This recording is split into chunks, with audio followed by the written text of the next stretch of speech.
AI is no longer the future, it's already part of your everyday life. And in this video, I'll explain AI in the simplest way possible. So, what exactly is AI? Artificial intelligence is basically technology that allows machines to perform tasks that usually require human intelligence.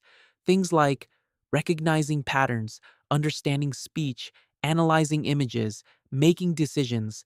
For example, if I show you this pattern 1 to 1, 2 to 4, 3 to 9, 4 to 16, you can instantly guess 5 to 25.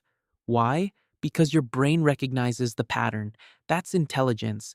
Now imagine teaching this same skill to a machine. That's AI.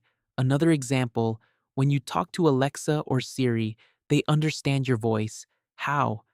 Through speech recognition. And when traffic cameras detect number plates automatically, that's AI using image analysis. So AI is basically machines learning how to think like humans.